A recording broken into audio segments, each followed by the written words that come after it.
नमस्कार दोस्तों, मैं रोहन शर्मा स्वागत करता हूं सभी का आपके अपने चैनल ज्योतिषन वास्तु में।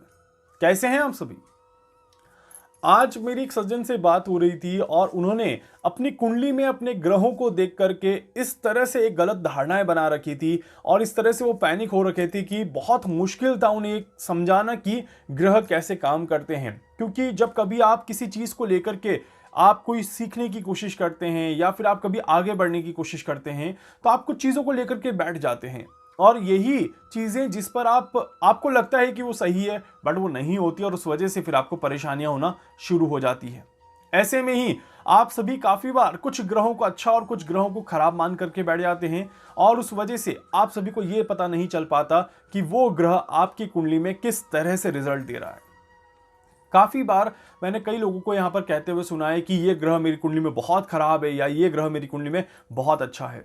और ऐसे ही आप धारणाएं अगर बना देंगे तो मैं आपको जरूर कहूंगा कि आप बहुत बड़ी गलती कर रहे हैं, क्योंकि बिना कैलकुलेशन के और बिना प्रॉपर जानकारी के वो धारणा आपके लिए गलत हो सकती है। यहीं पर देखिए, हर व्यक्ति के अंदर एक पॉजिटिव और एक नेगेटिव ट्रेड्स होते हैं। आप सभी के पास भी आपका एक अच्छाई का साइड होगा और आपका एक बुराई का साइड भी होगा। उसी तरह से हर एक ग्रह का एक अच्छा और एक खराब पैटर्न होता है। हर एक ग्रह अपनी अच्छाई भी दिखाता है और अपनी बुराई भी दिखाता है। देवगुरु बृहस्पति को हम काफी ज्यादा अच्छा ग्रह मानते हैं। हर शुभ कार्यों में गुरु को प्रधान माना जाता है, बट फिर भी देवगुरु बृहस्पति का भी अपना एक बुरा साइड है। उसी तरह से राहु को हम हमेशा एक खराब ग्रह मानते हैं, छाया ग्रह मानते हैं और कहते हैं कि राहु हमेशा प्रॉब्लम लेकर के ही आता है। बट मैंने कई बार अपनी वीडियोस में कहा है कि राहु का भी एक पॉजिटिव साइड है और कई लोगों ने इस पॉजिटिव साइड का फायदा उठा के बड़े बड़े काम किए हैं। उसी राहु ग्रह को हम यहां पर आज थोड़ा सा और एक्सप्लेन करने की कोशिश करूंगा, जिससे कि आप सभी के मन में जो गलत धारणाएं हैं, जो नेगेटिविटी है, वो थोड़ी सी दूर हो जाए और आप सभी इस प्लैनेट को और अच्छे से समझ पाए।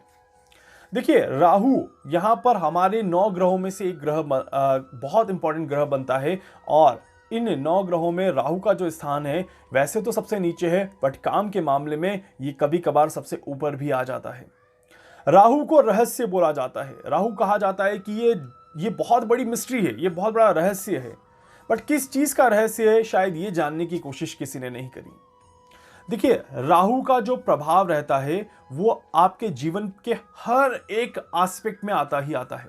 और इसी में अगर मैं कहूं यहां पर कि सूर्य को जिस तरह से आपका प्राण, आपके जीवन की आयु, आपके जीवन की आत्मा माना जाता है, चंद्रमा को जिस तरह से आपके मस्तिष्क के ऊपर, आपके मन के प्रभाव पर माना जाता है, उसी तरह से राहु एक रहस्य है। और राहु है रहस्य जीवन और मृत्यु का। राहु है रहस्य आपके प्राण और आपके मन के बीच में सामंजस्य का। दिल और दिमाग के बीच में जो बैलेंस है वो राहु है। और इसी वजह से राहु को हमेशा दिमाग पर बिठाया जाता है। कहते हैं कि राहु दिमाग पर बैठता है, राहु अपर बॉडी पार्ट को कवर करता है और राहु आपके मस्तिष्क को पूरी तरह से कंट्रोल करने की पावर रखता है। इसी वजह से हम कोई भी डिसीजन, आप देखिए अपने जीवन में कोई भी जब आप डिसीजन लेंगे, कोई भी चीज आप सोचेंगे, तो आपके चीज दिमाग में सबसे ज्यादा या 60% क्या आएगा, नेगेटिविटी आएगी, डर आएगी या थोड़ा सा आप नर्वस हो जाएंगे। कुछ इस तरह की चीजें यहां पर देखने को मिलेंगी। उस सब में किसका प्रभाव देखने को मिलता है, राहु का प्रभाव।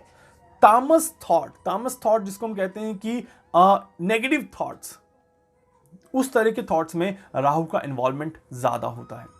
बट ये सिर्फ नेगेटिव नहीं है, इस बात का ध्यान रखिएगा।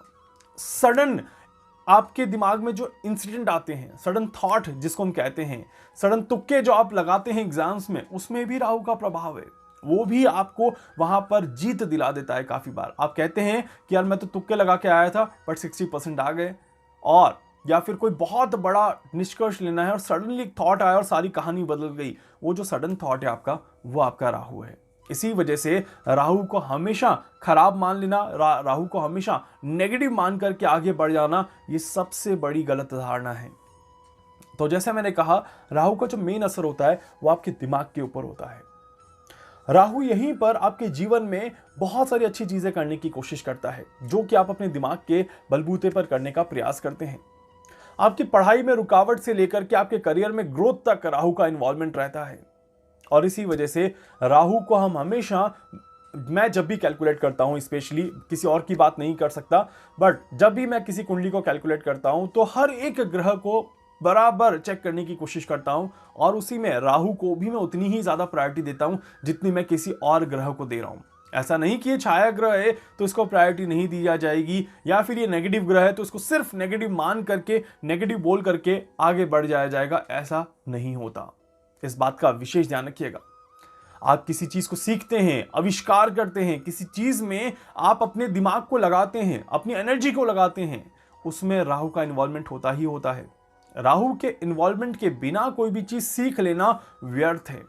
बिल्कुल सही समझ रहे हैं आप, ये व्यर्थ है बिल्कुल, क्योंकि आप उसमें एडवेंचर फील नहीं कर पाएंगे, और जब तक आप एडवेंचर फील नहीं कर पाएंगे आप उस चीज की डेप्थनेस तक नहीं पहुंच सकते। एक जो ललक जिसको हम कहते हैं, वो ललक होना जरूरी है किसी भी चीज के पीछे, और वो ललक जो है वो सिर्फ और सिर्फ आपको राहु ही दिला सकता है, और कुछ और कोई भी ग्रह नहीं दिला सकता। इसी वजह से आप सभी को इस प्लैनेट को बहुत ज्यादा समझदारी के साथ कैलकुलेट करना चाहिए। जब जब हम किसी भी चीज में किसी भी नेगेटिविटी को इंडिकेट करते हैं तो हम बड़े आराम से कह देते हैं कि ये तो राहु का प्रभाव है और इस वजह से ऐसा हुआ है, मेरे जीवन में सारी परेशानियां राहु की वजह से आ रही है, राहु की महादशा खराब चल रही है, या राहु इस तरह से जा रहा है। ऐसे शब्दों का इस्तेमाल करना बड़ा आसान है, ये बहुत आसान है आराम से बोल देना कि ये प्लेनेट इस तरह से खराब है, बट हम कभी भी ये नहीं समझते कि वो क्यों खराब हो रहा है और किस लेवल पे खराब हो रहा है, और वो कितने देर तक खराब रहेगा, और उसका प्रभाव किस समय के बाद बहुत ही ज्यादा अच्छा आना शुरू हो जाएगा। क्योंकि आप सभी देखिए, एक चीज बताता हूं, आप किसी भी चीज में जब भी किसी चीज की शुरुआत करते हैं तो स्टार्टिंग में आपको नर्वसनेस होती है, और जैसे ही आप चीज के थोड़ा सा आगे धीरे धीरे बढ़ते हैं, एकदम से स्पीड अप आता है। उस दोनों में ही राहु का प्रभाव है। एक ही चीज देखिए, बट एक ही चीज में शुरुआत की नर्वसनेस और बाद में की एक सडन स्पीड, दोनों में ही राहु ने अपना काम कर दिया, और आपको पता भी नहीं चला कि ये वही ग्रह था जिसको मैं 5 मिनट पहले दोष दे रहा था, और ये वही ग्रह है जो अब मेरे को इतना ज्यादा सपोर्ट कर रहा है। तो इसी वजह से जब भी आप ज्योतिष में किसी भी ग्रह के ऊपर बात करते हैं, जब भी आप किसी चीज में ज्योतिष में किसी ग्रह के ऊपर कैलकुलेशंस करते हैं, हर ग्रह को समान इक्वल अधिकार देने की हर ग्रह को इक्वल अधिकार देने की कोशिश करिए, तो आप सभी के लिए ज्यादा अच्छा रहेगा।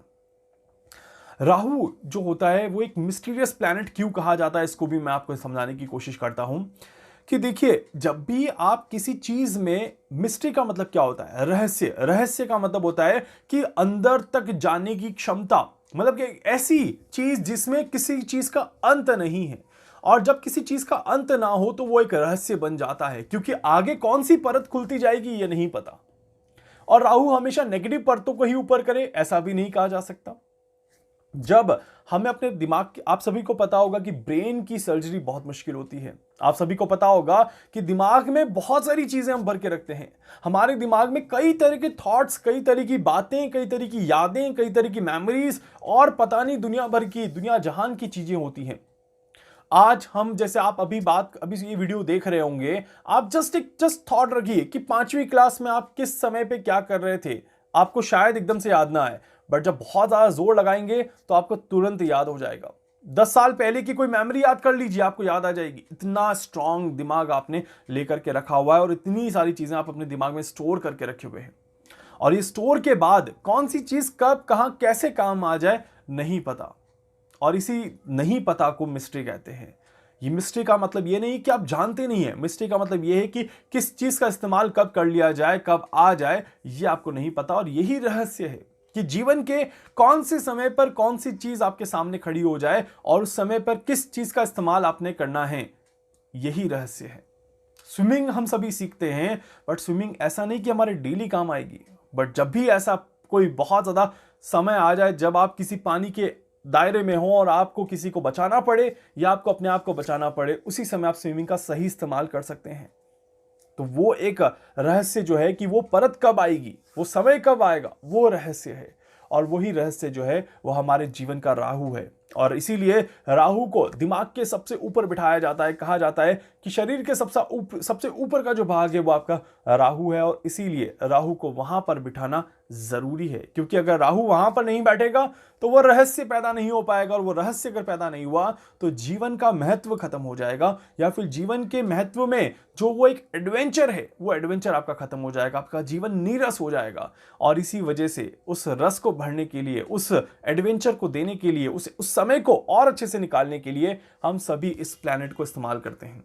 उम्मीद करता हूं कि आप सभी भी इस प्लैनेट की और ज्यादा डिटेल समझने की कोशिश करेंगे, और आगे कई ऐसी चीजें अलग अलग ग्रहों के बारे में मैं आप सभी को बताता रहूंगा, और कुछ सीक्रेट्स आपके सामने शेयर करता रहूंगा, जिससे कि आप सभी को पता चले कि हर एक ग्रह के बारे में सिर्फ नेगेटिव सोचना या सिर्फ पॉजिटिव सोचना गलत है। दोनों तरह की चीजें दिमाग में रखिए, दोनों तरह की चीजें आपके दिमाग में आती रहेंगी। वीडियो को लाइक कर दीजिएगा, चैनल को सब्सक्राइब कर दीजिएगा, बेल आइकन पे जरूर से क्लिक करिएगा। इसके अलावा कुछ भी पूछना चाहते हैं, कुछ भी जानना चाहते हैं, इसके बारे में कुछ भी जानना और समझना चाहते हैं, और अगर आप एस्ट्रोलॉजी सीखना चाहते हैं तो आप मुझसे संपर्क कर सकते हैं। मैं पूरी कोशिश करूंगा आप सभी की हर संभव मदद यहां पर कर सकूं। धन्यवाद।